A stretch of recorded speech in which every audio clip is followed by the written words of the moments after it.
Welcome to the Season 2 of the India Energy Hour podcast. The India Energy Hour podcast explores the most pressing hurdles and promising opportunities of India's energy transition through an in-depth discussion on policies, financial markets, social movements, and science.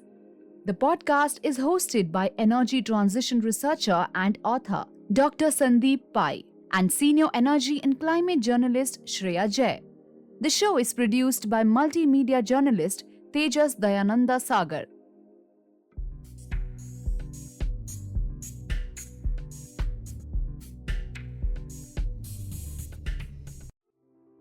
In the history of the global climate change conferences, it was in the recent COP26 that for the first time there was a separate water pavilion. Water economy management has faced negligence on the climate discussion table till yet, but it is time that water is given the center stage.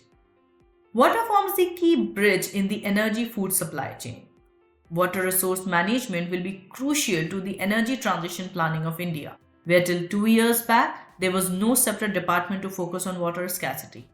In this episode, we are joined by Dr. Aditi Mukherji, Principal Researcher, International Water Management Institute. We will discuss the water energy food nexus, how clean energy and water conservation go hand in hand, and the role water will play in climate adaptation. Dr. Mukherji has close to 2 decades of experience working in the water resource management space. She is considered an authority on groundwater governance, energy irrigation nexus, and community management of water resources.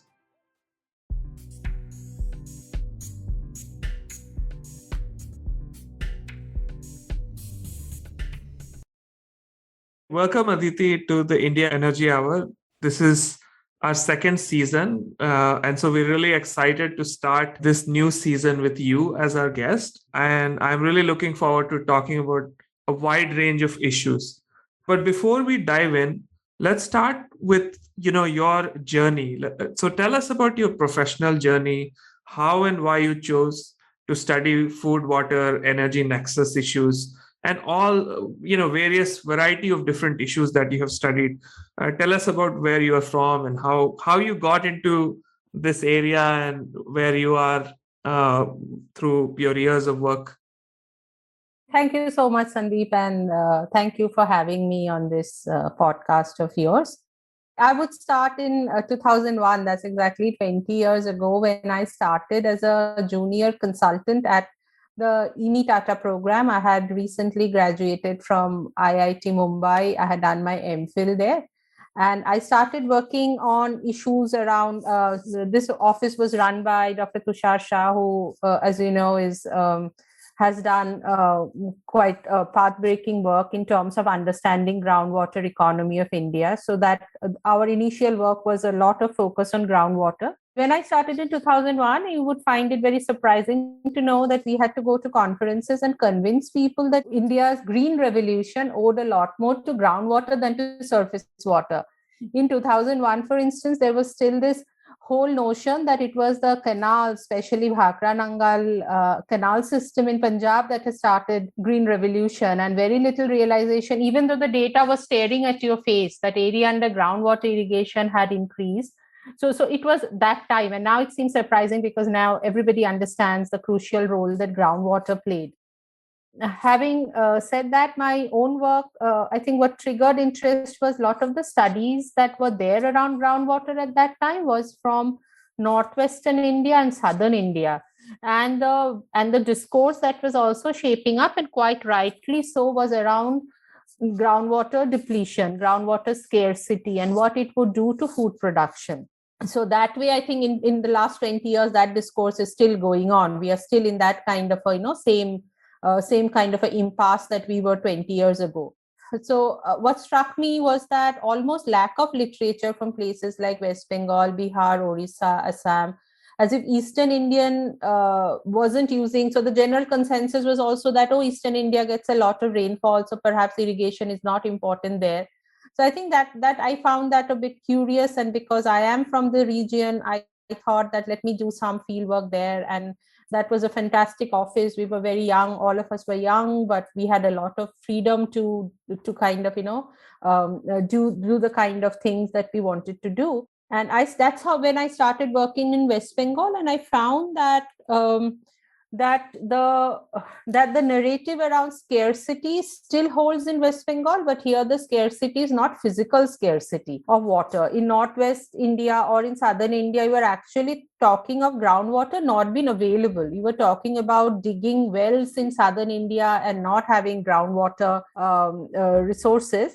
But here in Eastern India, what you were talking about is that even though you get water at 10 feet, the cost of extracting that water is huge. There is what is called an economic scarcity of water, because either you don't have access to electricity. When you have access to electricity, it's really difficult to get electricity connection. Then most of the farmers were using diesel pumps. So I think that kind of paradox got me quite intrigued. For example, in Punjab, a farmer could literally get water from a tube well that was 150 feet deep and pay literally nothing for it, while a farmer in Bihar or West Bengal could get water at 10 feet but was paying at least 10 to 15 times more per unit of water than a Punjab farmers. So that kind of dichotomy. So you have almost free for all of groundwater as far as groundwater is concerned in places that are literally running out of groundwater. And then you have these places like Eastern India, which receives huge amount of rainfall. There's alluvial aquifer, lot of recharge, but your policies are such that farmers cannot even afford to use that groundwater to increase their productivity. I think that kind of took me on a journey to understand why this access to resource difference exists. And I thought that much of it had to do with rural politics. It has very little to do with the resource per se. So, to sum up, groundwater policies in India have nothing to do with managing the resource scarcity, but it's mostly almost entirely dependent on how the farmer lobbies play out, how the politics of food affordability plays out, who has a say in the central government, voices. So that kind of, so I think that was, and I have been fortunate enough in some ways to also have to be able to stick through this larger narrative for the last 20 years or so. So that's kind of more or less how I started. It's fascinating. I just have a quick follow-up on, like, why is the rate so different? Like, if you have to summarize in a few sort of like bullet points, why is the regime so different, say, compared to Punjab and West Bengal?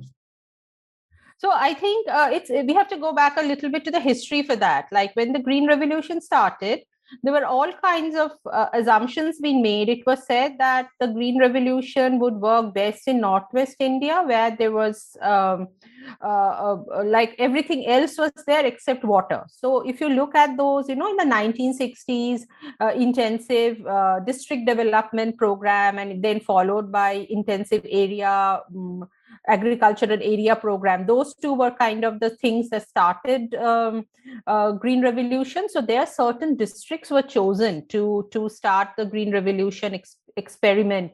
So those were the districts that were given credit, that were given facilities like mini kits of Green Revolution technologies, etc.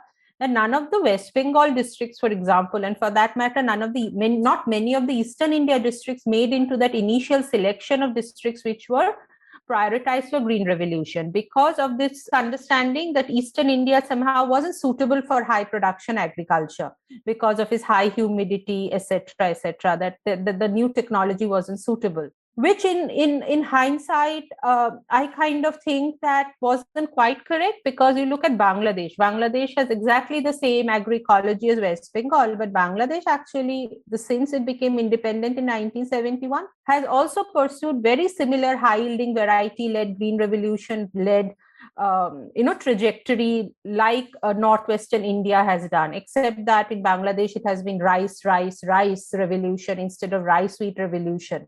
So I would think that there was a certain amount of preconceived notion that where Green Revolution is suitable, where it's not.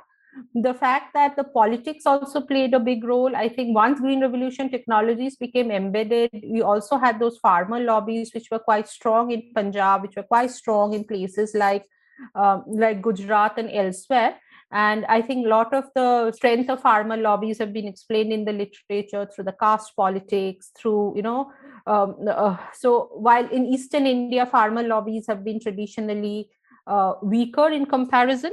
So I would think like started with policies, then those interests got entrenched through these existing farmer lobbies, and Eastern India perhaps never had a very strong voice in the central decision making. Most of the state governments were always belonged to the opposition party compared to who was in power in the center.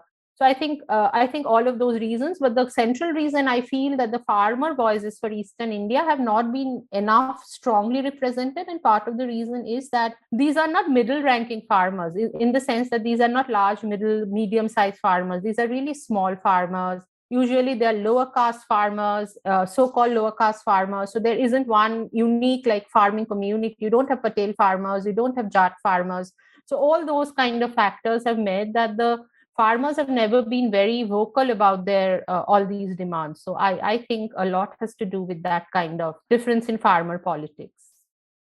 You were discussing your journey and your experiences across, where all you traveled, especially in Eastern India. I had a little bit of personal question, that is there any personal experience that pushed you further in this? And the reason why I ask is that my reason is that usually in this nexus of water, energy, food, and there is scarcity rather, it leads to push women folks towards much more adversity in an area than the men folk. And we have discussed in our one of our prior episodes on energy security, where across regions, across cultures is the women folk. So have you experienced something like that which pushed you in the direction to explore these issues further, just out of curiosity? Yes, I mean, you are correct, but in this context, perhaps not. The gender focus in my work came in a bit later. I was kind of more intrigued by the regional differences. So my initial training was in geography at JNU, and we studied in this center called Center for Studies in Regional Development. So I think we were taught to think a lot between why policies and outcomes differ between regions. So I think that was the primary inquiry. And I still remember when I was doing my PhD, one thing that struck with me, and perhaps is there in one of my earlier papers, was what intrigued me was also the difference in the attitude of the policymakers towards farmers. So I did some comparison between Gujarat and on West Bengal. And I remember meeting a member of then Gujarat Electricity Board and the Gujarat Water Resource Development, GWRDC, I forget the full form, but they look at after groundwater. And in their constant conversations, they were saying that we cannot be hard on the farmers. And they kept using the term becharu khedut, the poor, like bechare farmers.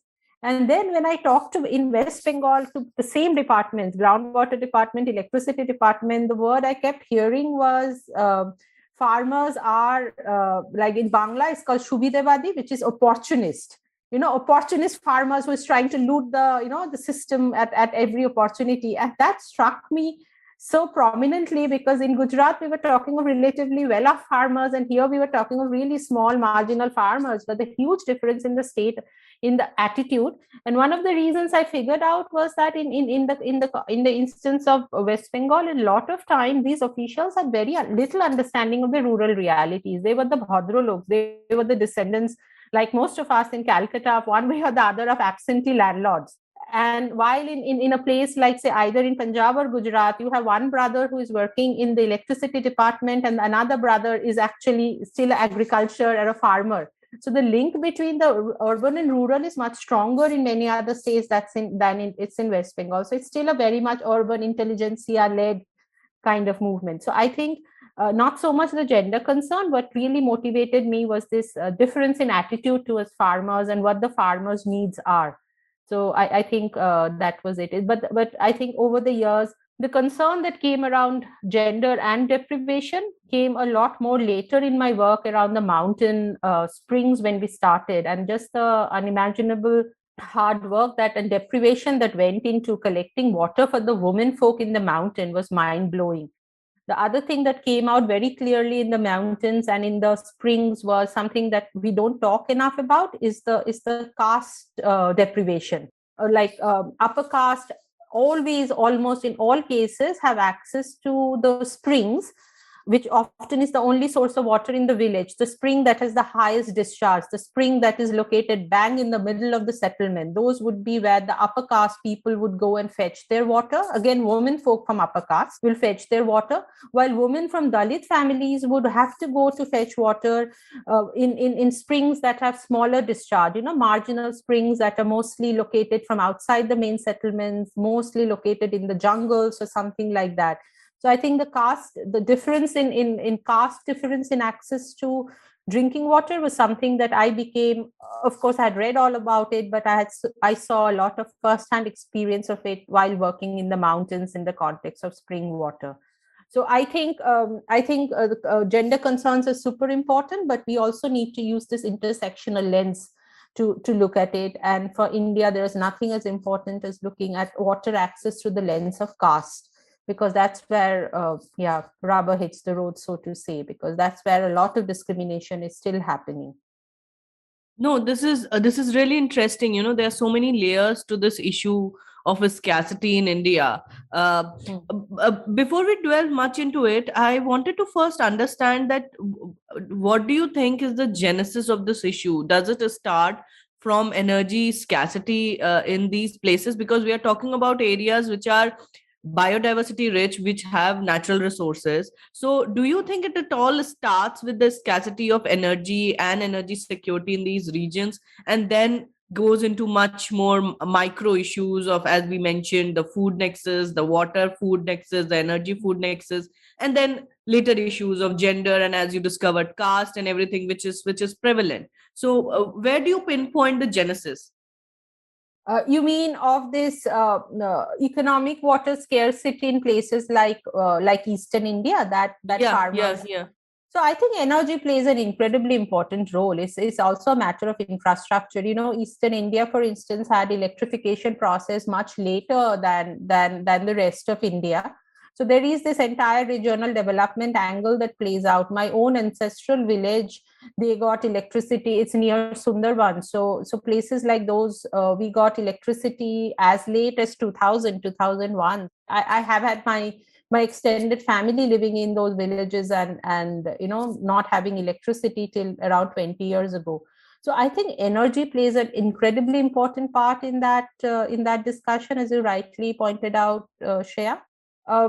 What also plays an important role in this is, I think, our whole narrative around food security. And I think in the 60s and the 70s, that was such an overarching narrative, and perhaps rightly so, because that was a time when there were real food scarcity. So at that time, perhaps it seemed expedient that the kind of green revolution that we had was the only way forward. And at that time, it was decided that, okay, these are the paths which are more equipped towards producing these high intensity, high resource intensive ways of agriculture. A lot of the investments also went in those places. So electrification happened in Northwest India much earlier. A lot of the rural electrification actually helped in extracting groundwater. And because I think Eastern India wasn't seen as a part where you could do a lot of food production, these places were always seen as places where you would at best have subsistence agriculture. And because it was thought that, oh, there's a lot of rainfall, there's no need for irrigation. So I don't think electrification, irrigation, food security is something that came into the equation here, and therefore part of the reason perhaps which explains late electrification in Eastern India. So that's but I think energy plays an incredibly important role in this whole different trajectories of growth, if you put it that way. That's great. And I'm glad that you touched upon both water, energy, and food security issues, which I think is your extreme expertise. So let's go and delve about that, food, water, energy nexus in the context of climate change and climate adaptation. So how are these related, food, energy, water nexus, related to climate change adaptation efforts in India? As you all know, that is things like floods and those kind of things get a lot of attention. Extreme events get a lot of attention, but what's really happening on the ground are also slow onset events like droughts. If you go into droughts, we would see that the major impacts are happening in places which are predominantly rain-fed, with not even, so when I say rain-fed, uh, I mean places which don't even get supplemental groundwater irrigation. So a lot of our central India, a lot of our Deccan Plateau area, a lot of our southern India are in those categories where it's the production is entirely rain-fed with very little supplemental irrigation that comes from groundwater. While on the other hand, places that are that have good irrigation investment already, you would see that whenever things like rainfall variability happens, or one of the things that climate change is also doing is changing the date of onset of monsoon, changing the monsoon intensity. So you would have fewer more intensive rainfall spells, and then you have a longer gap in between. So what I'm trying to say is that wherever you don't have irrigation infrastructure are the places that are actually getting more affected. In some ways, irrigation therefore is an adaptation strategy that kind of is helping cover up for some of these rainfall variability, changes in timing, etc. But then the catch there is that so much of our irrigation is groundwater, and that groundwater itself is carbon intensive. So while irrigation is a good and an effective adaptation measure, but it is not necessarily reducing the climate risk, because these are also carbon intensive work. So I feel that there is a bit of a dichotomy there in saying that irrigation is really something that we need to promote, but how do we promote irrigation without adding to the carbon emissions? And I think that's a crucial question that we need to answer. We also need to answer questions like irrigation won't be a solution in many areas where there is absolute physical scarcity of water. So what do we do in those places? In many places, rain-fed agriculture has already become and will increasingly become completely unviable. So what are the options for those people? So I feel that we need to think of now like providing access to irrigation, but providing that access to irrigation in a way that isn't as carbon intensive as we have known. And then the answers lies, of course, in how fast can we decarbonize the grid, and then electricity becomes more cleaner, then more electric grids, or the other option that India is going quite a way is around solar irrigation, which is you can have solar irrigation once you have decarbonized the grid, or you can have standalone solar pumps or grid connected solar pumps. So a lot of our investments are going, I think, both ways. I mean, India is going towards decarbonizing. I think currently 25% of our electricity comes from renewable energy, though that includes hydro, and I'm not quite sure whether that's even a good classification. But having said that, a lot of our current investments in agriculture is around solar irrigation, and that's another whole new issue. That's something that we in EME are currently working on. I have a project looking at trajectories of solar irrigation in 4 countries, and happy to talk about a bit more later on during this. So let's just get into the solar irrigation. It's a very interesting project that the country has taken, and you mentioned 2 things, that either the grid should be decarbonized, or solar or green energy in these irrigation areas should be pushed upon. What do you think is a better idea? Because the experience, if you look around the globe, has been that the source should be where the demand is. The source of energy should be near where the demand is, and that is, I think, the basis of this particular Kusum project that we have started, the solar irrigation. So, if you can explain, based on your experience, that how does green energy help irrigation in these areas, and what kind of green energy solution should ideally work, especially in rural areas, and also areas where irrigation is possible due to a lot of water or due to less water? What kind of role will clean energy play in all this? So first, if we talk about mitigation in agriculture, there are lots of ways you can mitigate, you can reduce greenhouse gas emissions. What I find quite attractive about this entire solar irrigation business is, compared to other mitigation measures, like, when you try to mitigate methane emissions from rice, it almost always ends up reducing your rice productivity. And when you are reducing rice productivity of very smallholder farmers, you are hurting their incomes.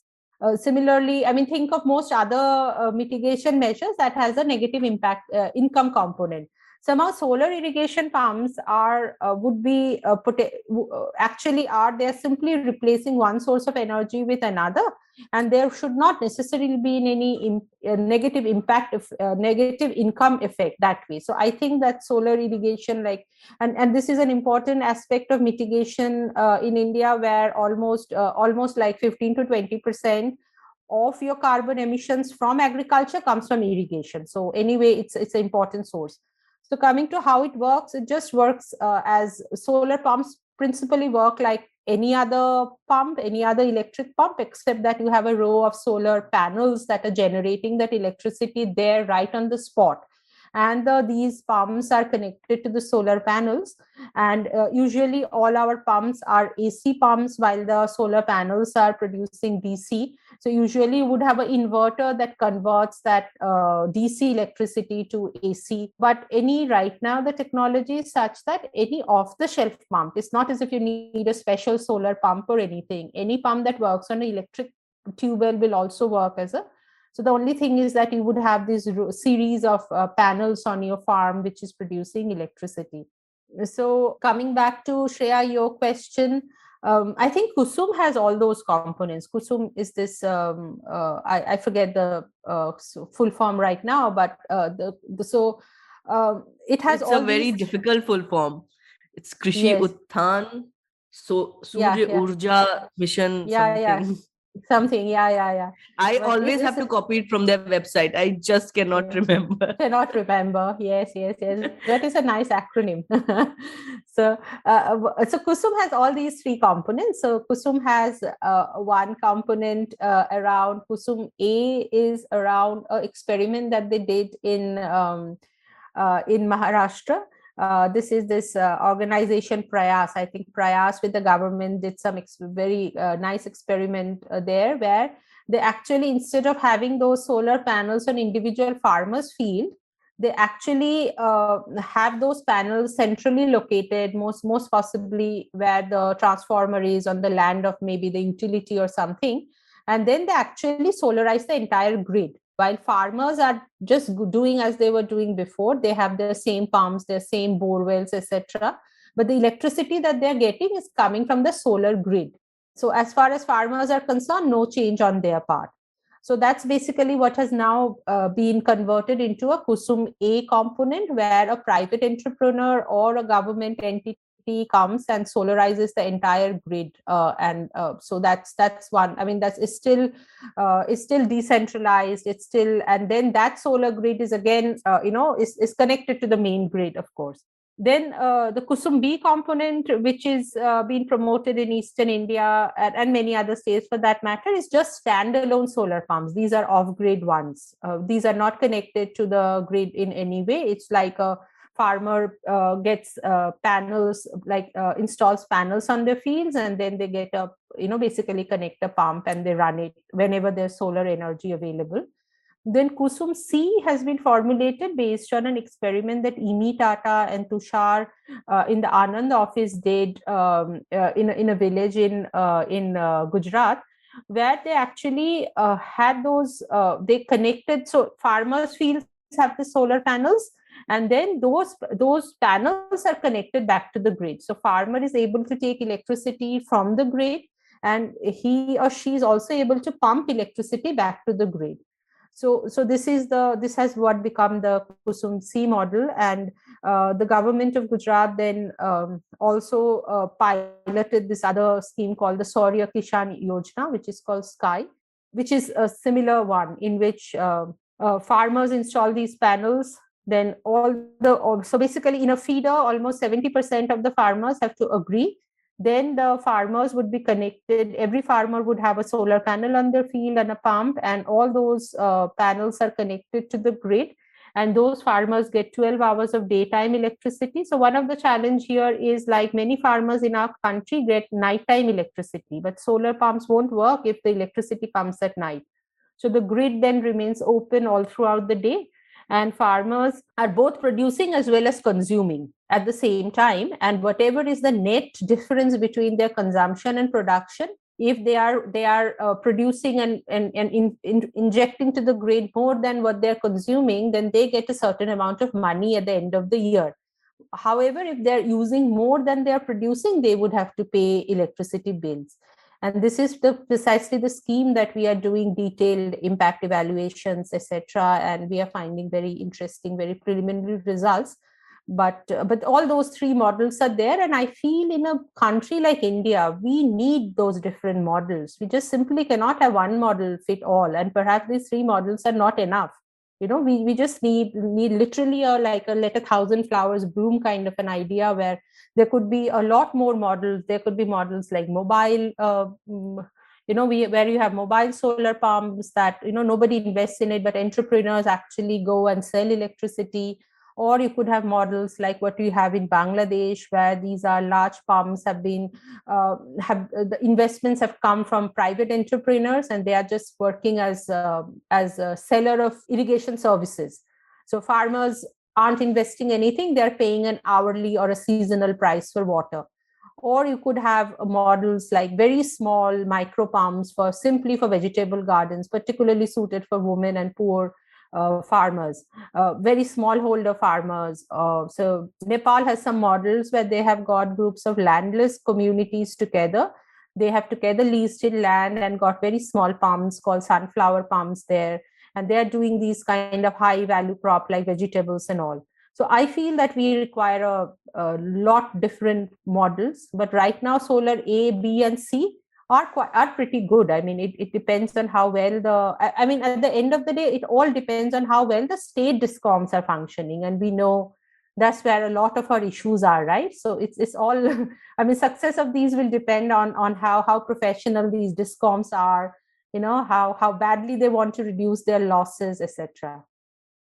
I wanted to share an observation and also would like to know yours as well. I know you are into preliminary stage of studying Kusum as a scheme, but if we take a macro view on this issue, you also mentioned, and it's a reality, that how grid connected electricity reached so late in so many areas in this country. And we cannot imagine the villages and the rural areas which were devoid of electricity and had to resort to diesel pumps and what all for irrigation purposes. In this particular scheme comes, which gives energy security, it's not dependent on any fuel. You run it via solar. But then again, there's an issue, as you mentioned, of discoms, of state governments who do not have that much revenue. So, again, government has a big role to play in this to make this particular scheme successful.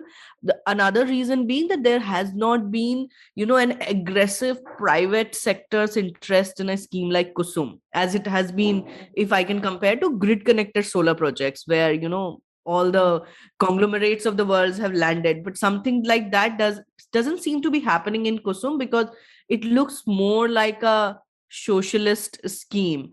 So how do you think, based on this, how do you think could be the success rate? What is that little spice that could help this particular scheme to succeed? Yeah, no, that's a very good question, and I don't know if I have all the correct answer at this point. But I think it's quite difficult given the way our agriculture is. I mean, it's literally a loss-making enterprise now. It is. I mean, talk to any farmer. I mean, they're barely making profit. Why do you think private sector would go and invest there? And any private sector investments so far have not been so much to the interest of the farmers per se, right? So the kind you would have seen in rooftop solar, for instance. Obviously, and for a long time, various states have tried to privatize their canal irrigation, no takers, because canal irrigation is a loss-making business. So as long as our agriculture doesn't become profit-making, it will be quite difficult to have a lot of private sector participation in that. And perhaps the reason agriculture is not profit making, but not only in our countries, but in many other countries, is also this entire imperative of keeping food prices low. On the one hand, we all talk about how increasing farmers' income, but if you watch TV, I'm sure you do, the moment onion prices go up or any price go up, that's where the urban people are out, with the mic saying that how do you buy onions for 50 rupees a kilo or whatever. I mean, I think there's a basic dichotomy that we have there between farmers' income and the expectation, the perpetual expectation that food prices would be low. And on the other hand, you can also very much say that not keeping food prices low would also literally make even more people go to bed hungry than they do now. So I think there is also this political exigency about keeping food prices low. But I keep wondering, how does that then gel with also trying to make the entire business more profitable for farmers? But that was, I think, more of an aside to not the main answer to your question. I was thinking on the solar schemes, be it Kusum or be it any other state government schemes like the Sky in Gujarat, or the Saurya Kisan Yojana, I think in CM Saurya Kisan Yojana in Maharashtra, or for any other state. It's really about how badly the utility wants to end its fossil fuel subsidies. So we know that irrigation gets a huge amount of subsidy because of the way it has been set up. There's a historical legacy there. And the idea is the utility interested in, or is the state government, not the utility, because utility gets paid for the subsidy, right? I mean, the main player here is the state government. Is the state government interested in reducing those fossil fuel subsidies and move towards a renewable energy?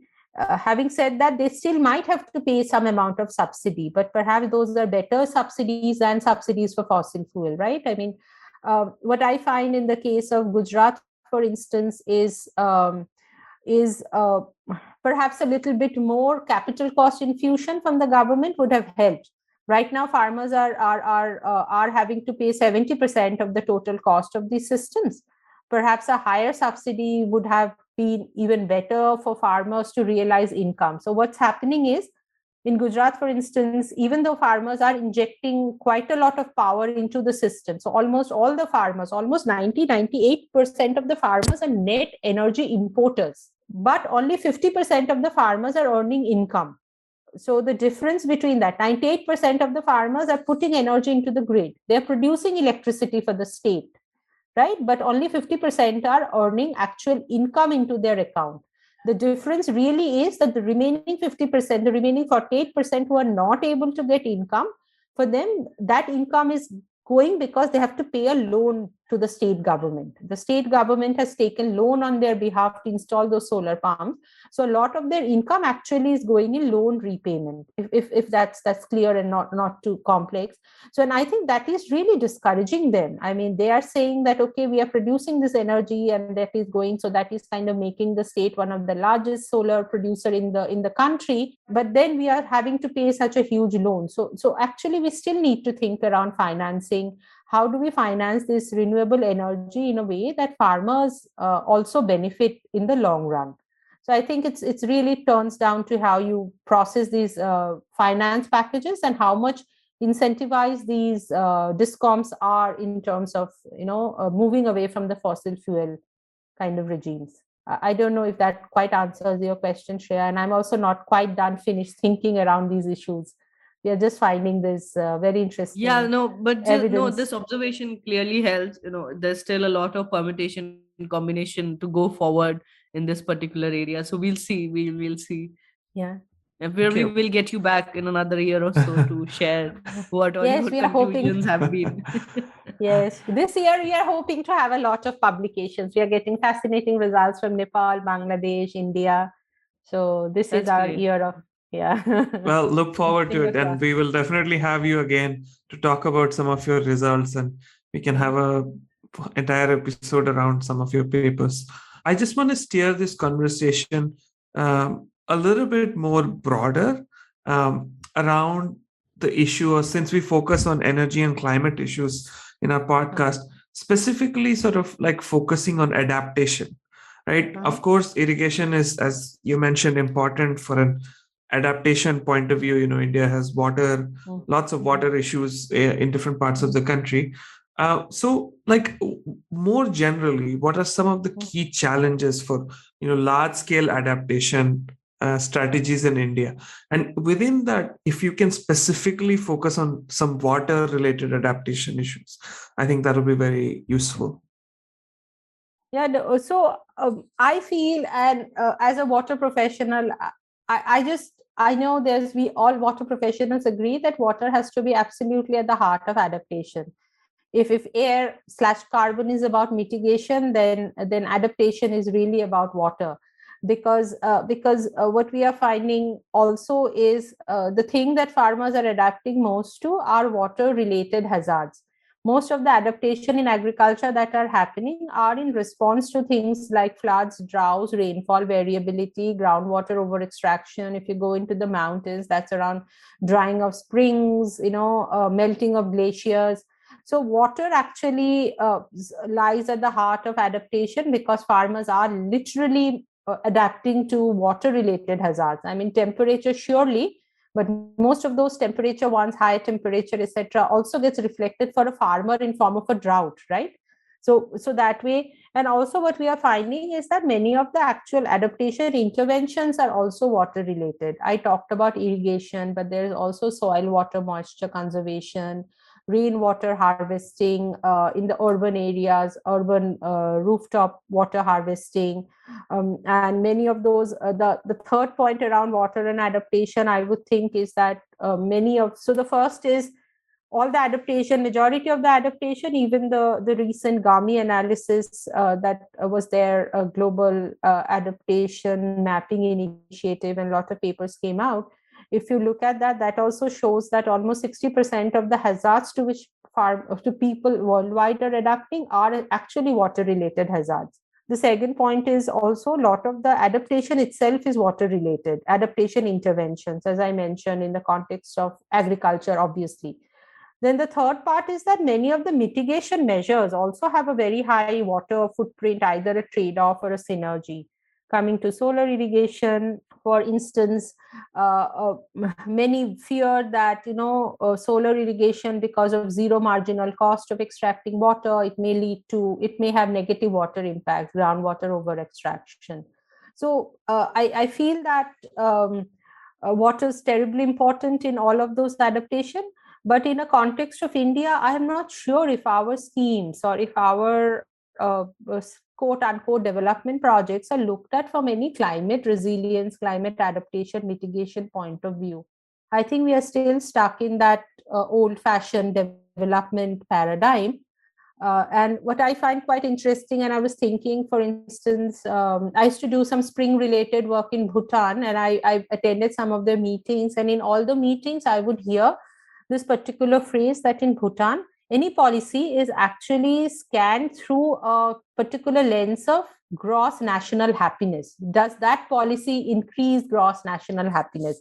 And I found that so interesting, because no policy would pass the muster unless those ones proposing it shows that how does it increase gross national happiness. I feel in India, are we doing the same? I mean, now that we are in the middle of climate change, India is one of the climate change hotspots. This is where most of the vulnerability is.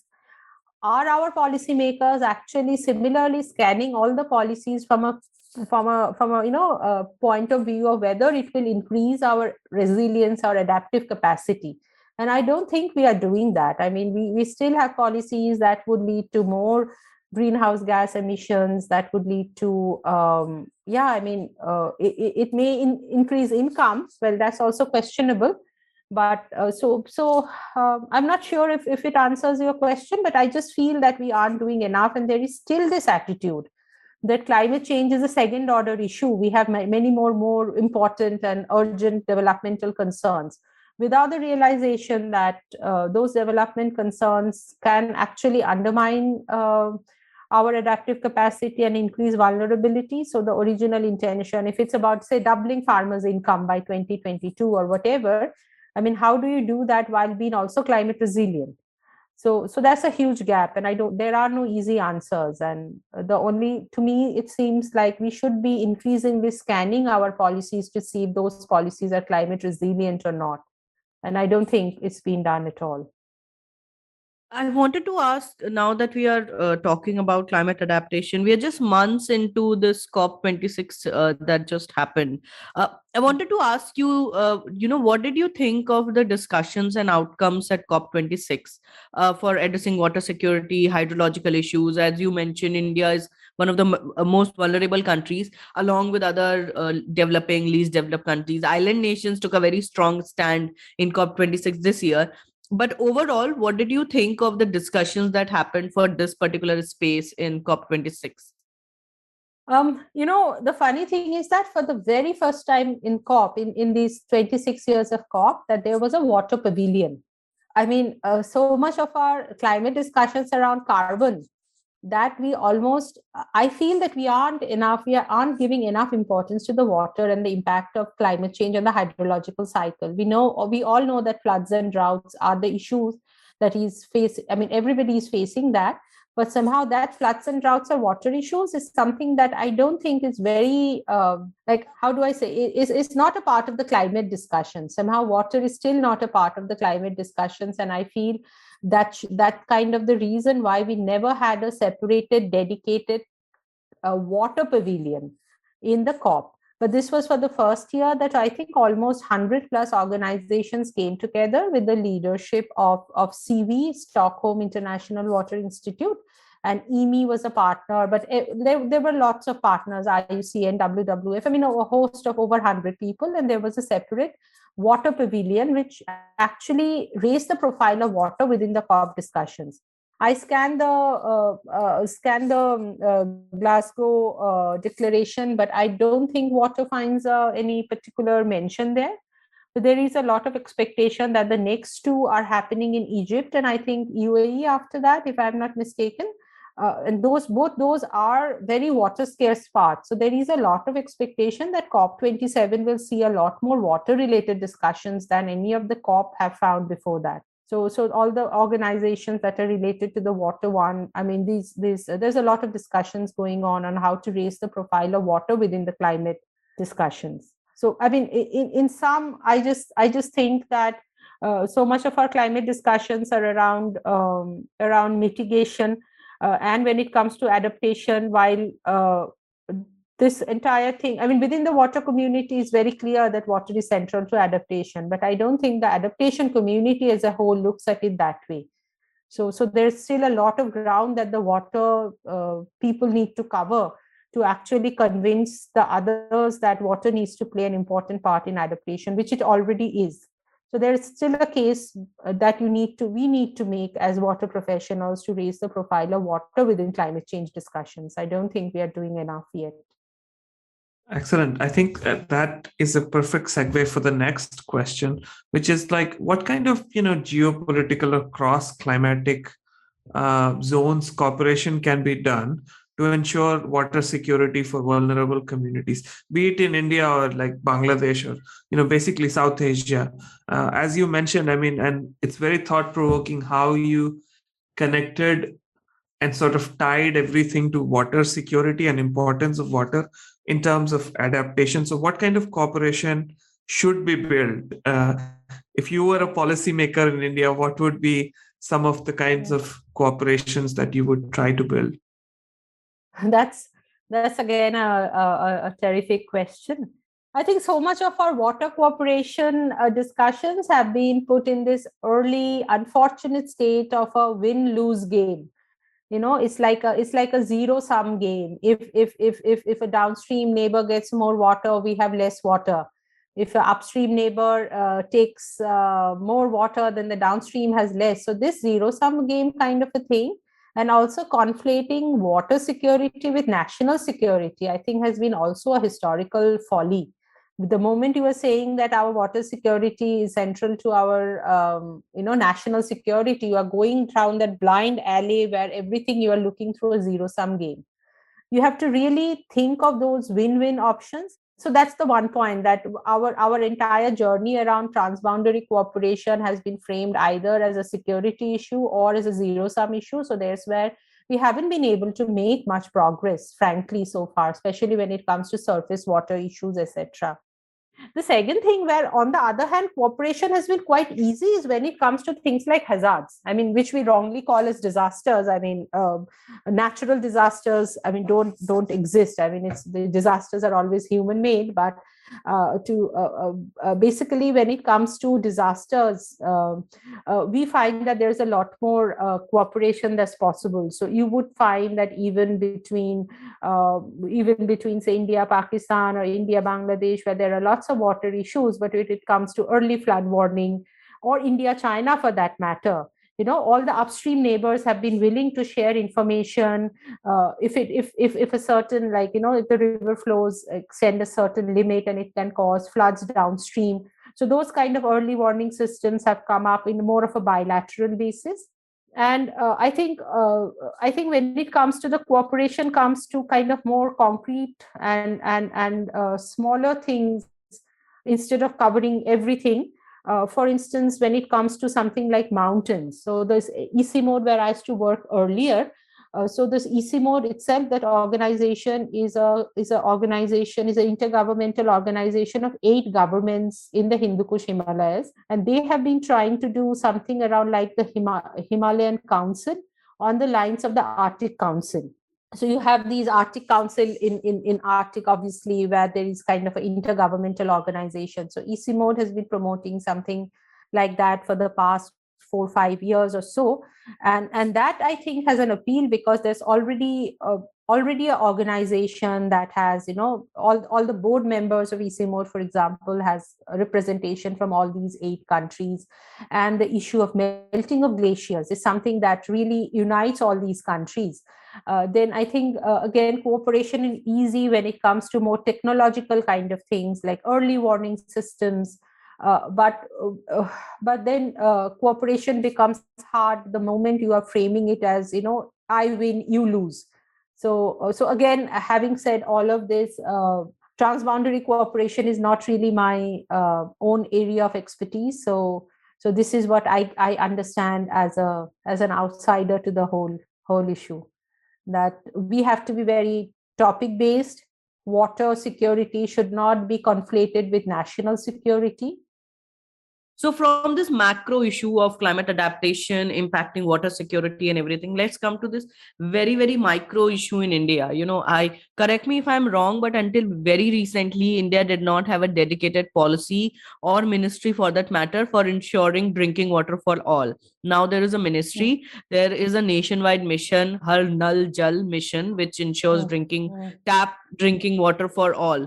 So, but do you think this solves the basic issue? A separate ministry or a separate policy for that matter solves this issue? Why I ask is that it's a very municipal level issues for providing drinking water for all. Pune has been a great example, but municipality across these countries are financially and operationally in shambles.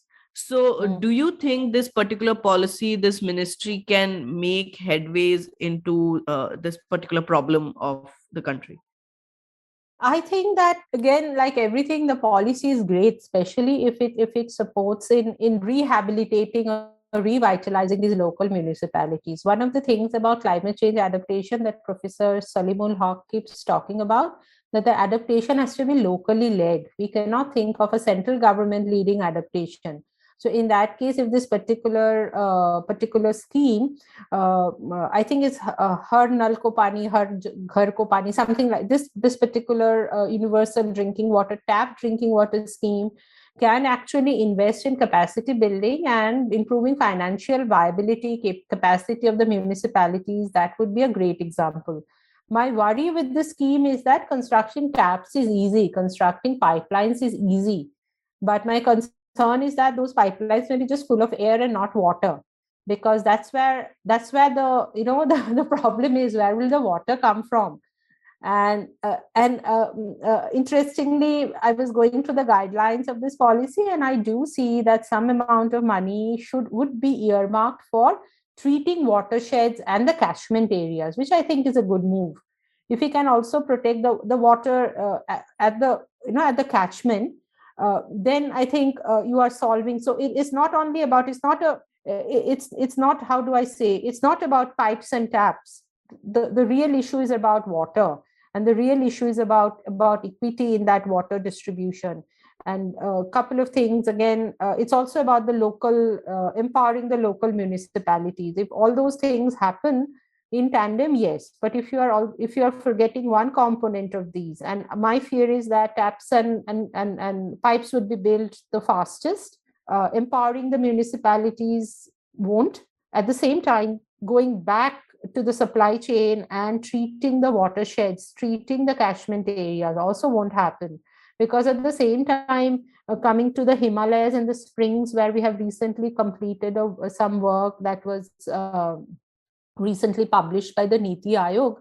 That was a work that we had done with the Niti Aayog once.